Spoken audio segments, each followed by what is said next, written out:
You are listening to the So Now What podcast with Lana Manikowski, episode number 48. So now what? These three words raced through my mind time and time again during my journey through fertility treatments. I tried desperately to have a child, but never was able. I yearned for a community to join that could understand my struggles. I couldn't find one, so I created one with the So Now What podcast. I love that you found us. Hello, beautiful people. How is everyone this awesome week?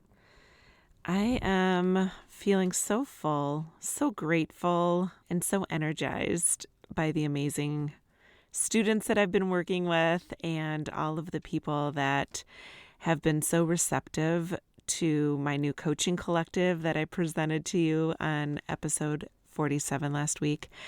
First, I just want to say thank you for your interest in becoming the best version of you. For so long, I lived my life believing that if I couldn't become a mom, I would always be at 80% max and that my life would be good, but it would never be great.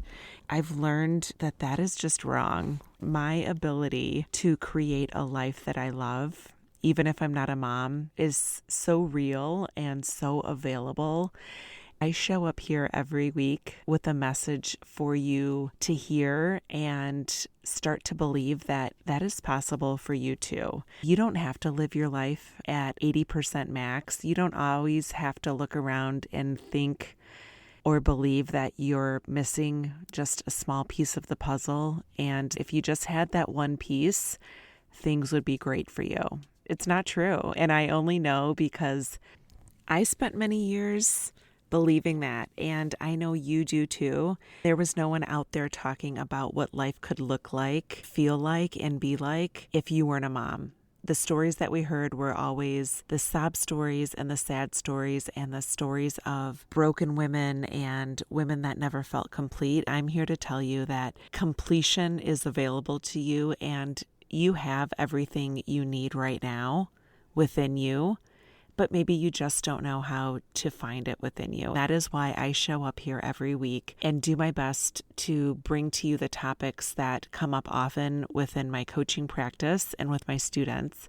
Last week, we talked about a topic that a lot of people feel sadness around, and a lot of people feel judgment for themselves if they're feeling like they're outgrowing friendships, or if the friendships that they've had for their lifetime just don't fit in the same peg that they once did. You heard me talk about that in episode 47. If you haven't listened to it, I advise you to go back, take a quick listen, and know that it is okay if friendships change in form and the role that you play in someone's life or that someone has played in your life historically changes. And that is the beauty of us evolving as humans, is that life is fluid.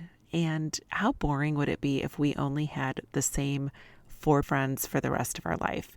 So listen to episode 47 and then come back to episode 48, where we are going to talk about the things that I created as sort of a laundry list that has come up as I've been coaching my students on this very topic. Yes, we know that we have friendships. We might have outgrown them. We might not feel the same that we once did when we are in the company of certain people. But how do we meet new people without being creepy and without feeling like we're on a dating app to meet other women that we solely want to have friendships with? How do we find ways to engage ourselves in activities that will allow us to find people that align with the interests that we have at this point in our life? And I went through and I created a list of ideas from my students and things that they brought to me of ways that they expanded their friendship circle. So we're going to talk about that on today's podcast. You might have to go out of your comfort zone. There are a lot of people that are not used to being initiators in their friendships, and decide now that if you are one of those people who historically was not comfortable with walking into a crowd and introducing yourself or being the one to propose plans, decide now that you are just curious enough to try it a few times. You can go back to not being an initiator and not being one to make plans after you just promise me that you'll give it a shot just a few times. When we decide that we can try to come out of our comfort zone and try new things, we just might be able to uncover some new qualities that we've acquired as we've grown through this process of being new people and creating a new life that we truly love, even though we couldn't become moms. So me personally, I've always been a connector. If you've ever taken Strength Finder, one of my top 5 attributes was connector. And then I recently took the DISC survey. I scored all the way to the far corner of I, which is influencer. And when I read the description, it was so me. I'm somebody who loves to create connection, somebody who thrives around people and loves being part of a crowd and being somebody who introduces people that have things in common. And that's who I've been. And I'm just going to stick with it because for me, it has given me an opportunity to explore new groups, new interests, new friendships at a time right now when I've needed it most as I've navigated my life through IVF and realizing that I am going to live the rest of my life as a woman without children. So here's a list that my students and I decided were some good ways to meet new friends. How about a workout class? Depending on what city you live in, I feel like every time I drive through Chicago, there is some new studio, aerial yoga, hot yoga, Orange Theory, Bar Method, countless studios that I keep seeing every time I'm driving through the city. A lot of them have like a free week trial, or you can sign up for a month free at a discounted rate. Why don't you try a new workout class and talk to people while you're waiting for class to start? If you go to a class and you start to see familiar faces, and as you're seeing familiar faces, say, hey, I'm organizing a brunch on Saturday after class. Does anyone want to go? Or maybe go to the studio manager and say, hey, I had an idea. I wanted to get together a group of women who all enjoy doing this workout and plan a brunch. And I bet you the studio manager would love that because you're creating connection for people to want to come back to their studio because they found friendships. How about Meetup? Have you guys ever joined anything on Meetup? To me, it's a shopping cart of people with different interests. So I actually created my own Meetup group for child-free and childless women. And it was amazing how many women joined my group in Chicago. That is how we actually brought together our group of people for the Others Day brunch this past May. Did you know that you don't have to just meet in person? There's even online Zoom meetups. You might be able to find people that share common interests. How about joining a meetup group, or I'll challenge you to create your own meetup group.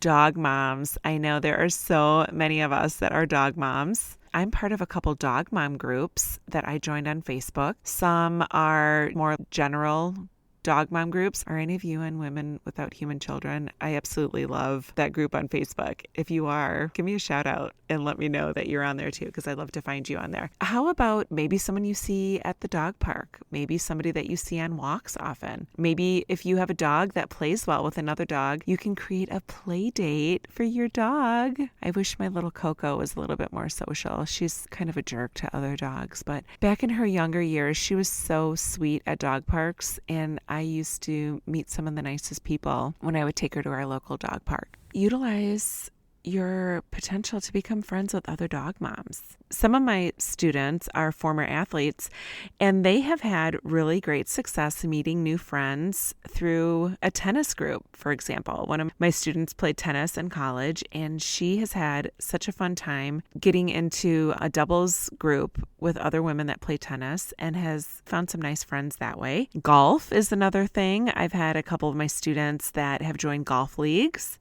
and have met some awesome friends that way. Pickleball. I have never played pickleball, but some of my students have said it is such a fun activity and a fun sport. And you can even play in a couples league.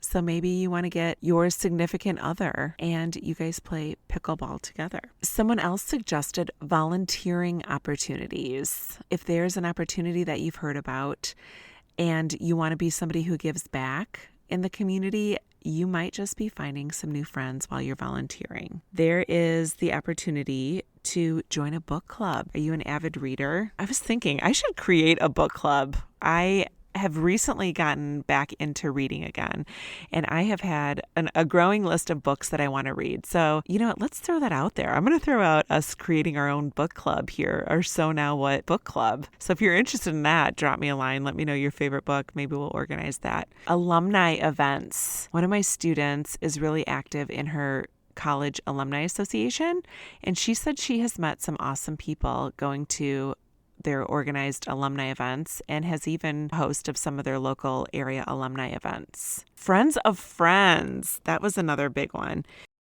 How many times have you had a friend say, oh my gosh, I met somebody that you would totally hit it off with or you would totally love, and then you just never follow up? I actually have two people just last week, friends that I know, that reached out to me and are like, oh my gosh, I have the most awesome person that I know in Chicago that you would totally hit it off with. And I asked for their phone number and I texted them and I reached out. It doesn't have to be creepy.